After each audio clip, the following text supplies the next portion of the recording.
Taman stood at attention near the rear of the massive reception hall, his eyes constantly moving across the crowd. The Valtharian diplomatic cruiser was unlike anything he had ever seen. The walls seemed to be made of living crystal that pulsed with soft blue light. Above him, the ceiling showed the stars outside, making him feel like he was floating in space itself. He was part of Earth's security team for the first official contact with the Valtharian Empire.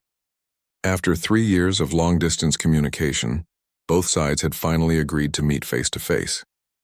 Taman had spent 6 months training for this assignment, learning about Valtharian customs and protocols. But nothing had really prepared him for the reality of standing in a room with dozens of aliens.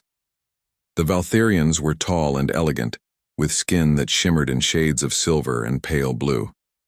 Their eyes were larger than human eyes, with pupils that shifted between different colors. They moved with a grace that made them seem like they were dancing even when they were just walking.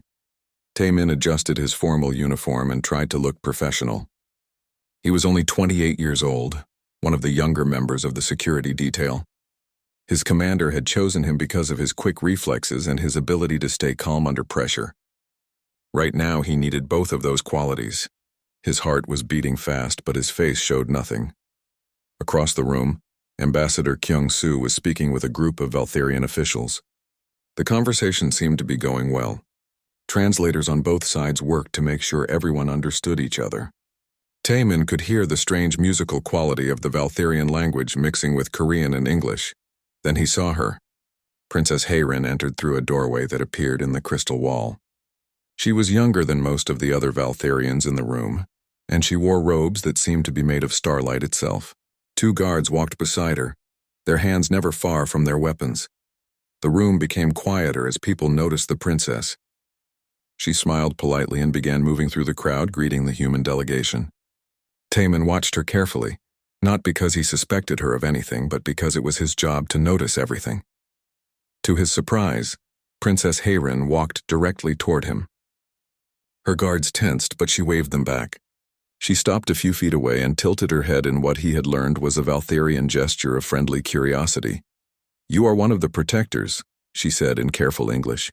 Her voice was soft but clear. "Yes, Your Highness," Taman replied, bowing slightly the way he had been taught. "You watch everything very carefully. Do you think we would harm your people here?" Taman chose his words with care. "I think that peaceful meetings like this one are precious. I watch carefully because I want to help protect that peace." Princess Hayrin's eyes changed from silver to a warm gold color. He would later learn this meant she was pleased. "A good answer. What is your name?" "Taman, Your Highness. I hope we can speak again, Taman. I want to learn more about your people." Before he could respond, she moved on to greet other members of the delegation. Taman returned to his careful observation of the room.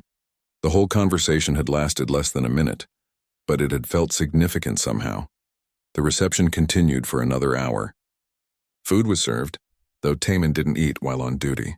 The Valtharians seemed genuinely interested in human culture, asking many questions. Some of the humans looked nervous, but most seemed excited about this historic meeting.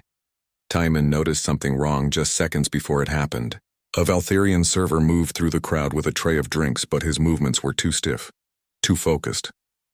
The server's eyes were fixed on Princess Hayrin with an intensity that didn't match his job. Taman started moving before his mind had fully processed what he was seeing.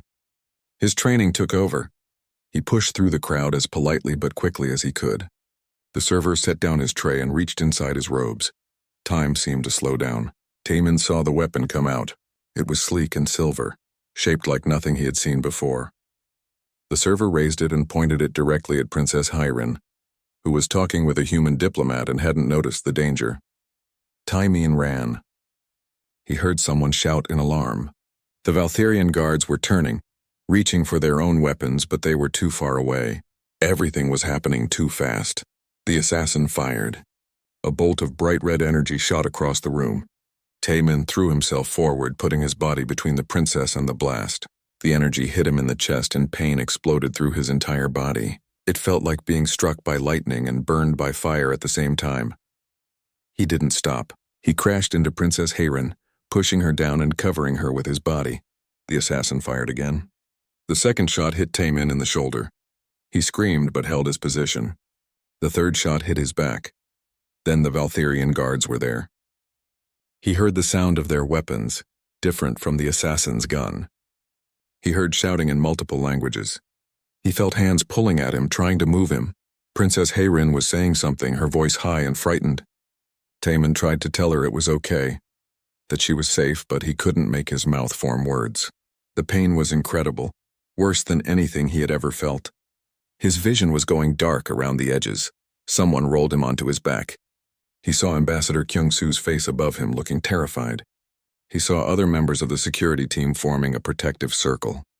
He saw Princess Hayrin being pulled away by her guards, and she was looking back at him with those color-changing eyes now showing pure white, which he somehow knew meant shock and horror. Taman heard someone calling for medical help. He felt his body being lifted.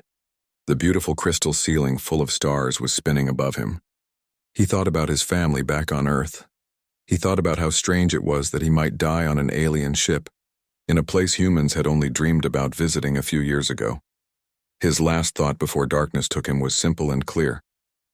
He had done his job. The princess was safe. That was what mattered.